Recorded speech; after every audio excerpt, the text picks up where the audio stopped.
For years, Kristen Stewart stayed silent. When her name mysteriously disappeared from cast lists, she kept quiet. When her creative pitches resurfaced in someone else's hands, she stayed quiet. Even when Blake Lively began appearing in roles Kristen had once developed, roles often backed by the very producers Kristen had first introduced, she said nothing. That silence is over, because last month, something slipped through the cracks. A production file dated 5 years ago. Kristen wasn't meant to see it. On the surface, it looked routine. But buried in the metadata was her name on the original treatment. And on the final version, Blake's name scribbled in, the switch complete. A single line in the email chain revealed who had helped grease the handoff. Forwarded by RR. Yes, Ryan Reynolds. What Kristen uncovered wasn't just a one-off betrayal. It was evidence of a pattern. A carefully calculated operation where, film after film, she was nudged out in favor of Blake, while Ryan quietly smoothed the optics behind the scenes. The first example goes back to 2015. A small indie thriller with a female director and a raw script Kristen loved. She had helped package the project, attaching herself as both lead and executive producer. For months, it was her baby. Then Blake entered. Suddenly, Kristen was too edgy, not commercially viable. The exact same project went forward, script intact, just with a blonde face swapped eye and, at the time, Kristen assumed it was the studio's call. But a recent anonymous tip shattered that assumption. A former production assistant reached out, claiming the decision hadn't come from the studio at all. It had come from someone much closer, someone with a conflict of interest. And he had the receipts. One of those receipts was a buried email thread between producers and a certain executive. The subject line, Creative Realignment Proposal. Midway down the chain, a single line stood out. Kristen's too indie. Ryan says Blake could elevate this into a prestige commercial hybrid. Ryan wasn't even officially attached to the project. Yet there he was, weighing in on casting, on direction, on Kristen herself. That was the first time she saw his name linked to the switch. It wouldn't be the last. Once Kristen started digging, she realized how many times this had happened. Roles lost at the 11th hour. Development decks she'd spent months shaping suddenly repackaged. A consistent pattern. Kristen would build the foundation, invest the creative labor, then, after a mysterious shift in vision, Blake would appear, Ryan hovering in the background, helping manage the optics. For years, Kristen endured it quietly. But when she saw her name buried in that file, erased from a project she had built from scratch, something changed. This wasn't just about one role, or even one film. It was about an entire pattern of sabotage. And now Kristen Stewart isn't protecting anyone anymore. She's telling her story. It's just Hollywood. That's what Kristen Stewart used to tell herself. But now she knows better. One night in Silver Lake, over a quiet dinner, a director, who had once called Kristen her muse, finally broke. Her voice was barely above a whisper when she confessed. Kristen had never even read for the role. Ryan said Blake could get the financing. So we pivoted. Kristen froze. The script they were talking about wasn't just another job. She had workshopped it for 9 months, building mood boards, pitching indie studios, even rehearsing scenes in her living room. It had been her passion project. And Blake had walked in without an audition, securing the lead not because she was right for it, but because Ryan promised to package the deal. Kristen asked, "Did you fight it?" The director just shook her head. "They made it sound like I didn't have a choice." It wasn't just Ryan. It was the system. A handful of powerful names could reshape entire films with a few well-placed calls. Kristen didn't cry. She didn't yell. She just nodded and made a call of her own to her lawyer. Because what she uncovered next wasn't merely unethical. It was potentially illegal. In a production deck's metadata folder, she found proof she had originally been credited as an executive producer. Quietly, her name had been scrubbed from new drafts. No notice, no payout. The same week, Ryan's name was added as EP. The approval? Signed by a studio executive Kristen herself had once introduced to Ryan at a fundraiser. This wasn't an accident. It was a long con, and the rollout was as calculated as the deal itself. Before Kristen's team even knew Blake had officially joined, Blake posted a behind-the-scenes photo, a blurry soft focus shot of herself in costume. The caption read, "Dream role. Years in the making. Grateful to everyone who believed in me." Kristen saw it 2 hours after speaking with her lawyer. No announcement had been made to the crew, the investors, or even her own reps, yet Blake was already planting the narrative. Then Ryan amplified it. He reposted the image on his stories with a caption that landed like a jab. "Sometimes the best actress is the one who doesn't need to act." Kristen sat in silence, watching the story take shape in real time. Within hours, articles appeared, carefully placed PR, claiming Blake had been attached from the very beginning, that she had fought for the role for years. The truth had been erased before Kristen could even tell it. They said Kristen Stewart had stepped aside, scheduling conflicts, creative differences, the usual lines, but Kristen knew the truth. She hadn't stepped aside. She'd been removed, quietly, systematically. While the press painted Blake Lively as a visionary artist who had fought for years to bring a passion project to life, the spin worked. Kristen's inbox flooded with DMs asking if she was too difficult. Again, the same label that had haunted her since she'd walked away from a major franchise years earlier rather than cave to studio demands. But this time, she wasn't walking away. Because one of the texts Kristen received that night wasn't from a fan, it was from a sound technician on set. The message was simple. "I heard what they said in the trailer. You need to know." The trailer in question wasn't for makeup touch-ups. It was where key cast and crew gathered for off-the-record meetings, the kinds that never made call sheets. The sound tech had recorded a conversation during a lunch break. What Kristen heard flipped the story upside down. Blake's voice came first, sharp, laughing. "She's not the brand.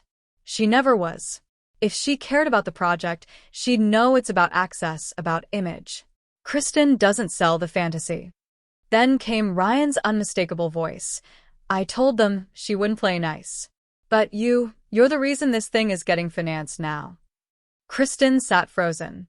It wasn't just Blake discrediting her. It was Ryan admitting he had pulled strings to push her out. And then a third voice chimed in, an unnamed executive producer. "Once the press sees you two as a unit, it's locked.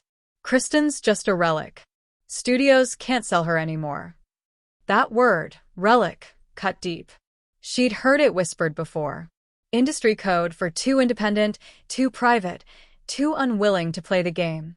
But Kristen wasn't going to let herself be erased in silence. That night, she forwarded the clip to 3 people, her attorney, her publicist, and a respected director who had just offered her the lead in a female-driven thriller.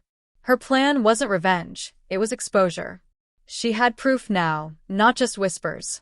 And she was ready to use it. The move she made was surgical. No angry tweets, no messy press release. Instead, Kristen made her stand at Cannes. Eyewitnesses say the energy in the room shifted the second she walked into the after-party, where studio heads and talent scouts had gathered. Blake was expected to announce her big pivot there. But Kristen arrived first, slick black suit, no entourage, no expression. She wasn't there to pose. She was there to be seen. A Variety reporter later leaked that Kristen pulled one of the financiers aside and told him plainly, "If you want to sell truth, you can't keep hiding who actually built the story." It was a not-so-subtle reminder that Kristen had been attached from the beginning, before Blake, before Ryan, before the studio tried to repackage it into something glossy. And then came the quote that was buried in most coverage, but whispered about afterward. "Blake was never the problem. The problem is that she thinks she has to become me to matter." That single sentence shifted the narrative. It exposed something both women had known for years. Blake didn't just want the roles Kristen built. She wanted the aura, the quiet power Kristen carried without trying, and now, Kristen was done letting anyone else write her story. Blake had the press. Kristen had the credibility. And now, the industry was starting to notice the difference. Ryan's team scrambled to spin the story, leaking puff pieces about creative tensions and clashing schedules. But the damage was already done. Kristen hadn't just defended herself. She'd reframed the entire game. Blake never saw it coming. What was supposed to be her rebranding triumph at Cannes collapsed into spectacle. Photos surfaced of Blake smiling stiffly beside producers while, in the background, Kristen spoke with the same executives, drawing every eye in the room. One outlet didn't hold back. Kristen owns the room Blake paid to be in. Then came the twist that detonated everything. An anonymous studio assistant leaked an internal memo. Short. Brutal. Kristen Stewart had final script approval. RR overrode it. Blake wasn't on it. In a single line, years of whispered suspicions became undeniable. Ryan Reynolds wasn't just a supportive husband. He had been engineering Kristen's removal from her own projects. He promised studios broader appeal, bigger returns, a more marketable face. Blake's face. Kristen only realized what had happened when the studio began cutting her scenes before she'd even seen the final shooting draft. One executive claimed she was too understated. Another said she didn't test well with Blake. But the truth was clear. They weren't criticizing a performance. They were rewriting a woman out of her own legacy. And Kristen, with the smallest of moves, a leaked clip here, a sharp line at Ken there, had shifted the spotlight. Suddenly, it wasn't Kristen who seemed cold. It was Blake and Ryan, because everyone remembered what Hollywood tries to bury.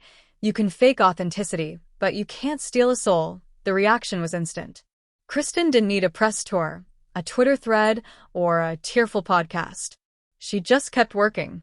Clips from her 2019 indie, one she had poured herself into, the same project Blake had allegedly circled for her own version, started trending again. Fans dubbed it the film Blake tried to bury. Then another voice joined the chorus. An actress who hadn't spoken publicly in years posted a quiet statement. She didn't name names. She didn't have to. There was a time I got replaced. No warning, no explanation. Just a newer face and a familiar blonde smile. The subtext hit like a thunderclap. The timeline matched. The internet did the rest, connecting the dots. Blake Lively was no longer Hollywood's golden girl. She had become the common denominator in too many women's disappearing stories, and Ryan? When he tried to flip the narrative, it only made things worse. It started with a cryptic comment. Under a producer friend's post, Blake wrote, "You can't rewrite history just because you weren't the star." Everyone knew who it was aimed at. Kristen Stewart. But the dig backfired. Because this wasn't history being rewritten. It was history finally being revealed, by women who had stayed silent, by stories that had been twisted, and by the quiet, steady look on Kristen's face that spoke louder than 1,000 press releases ever could. Blake and Ryan had mastered Hollywood's spotlight. But now, the shadows were talking back. Then came a call Kristen never expected. Not from Blake, not from Ryan, but from a director she had once trusted and lost to studio pressure. His message was quiet, without cameras or PR handlers. "I should have fought harder. You were always the real lead."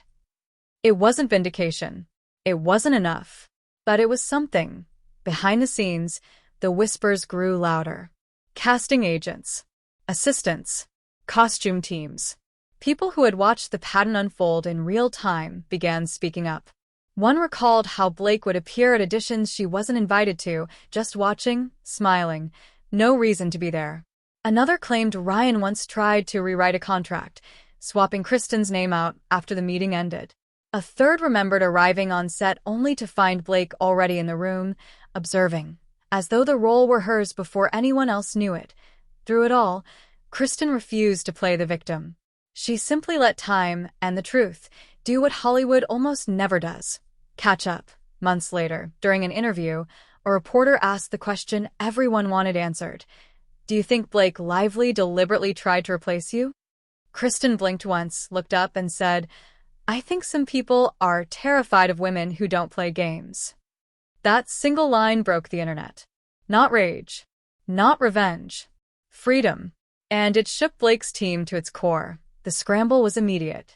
Glossy magazines rolled out puff pieces about how Blake champions other women, complete with quotes from interns who had never even been on set.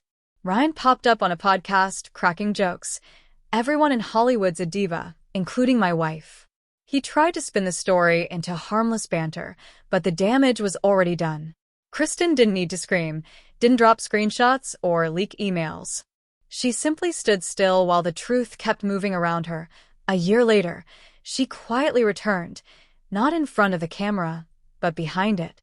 She executive produced a moody indie thriller starring the very same actress Blake had once tried to edge out of a festival premiere. The film was picked up by A24. It went on to win at Sundance. When asked why she chose to back that actress, Kristen's answer was simple: sometimes the best revenge is creating space for someone else. The quote went viral instantly. Meanwhile, Blake and Ryan were left watching their empire, built on glossy PR and carefully staged optics, begin to erode. Every co-star came with questions. Every set carried quiet tension. And every time Blake smiled for the cameras, people wondered, what happened behind the scenes? Kristen never needed to destroy anyone. She just told the truth once, then let silence do the rest. Sometimes, that's all it takes.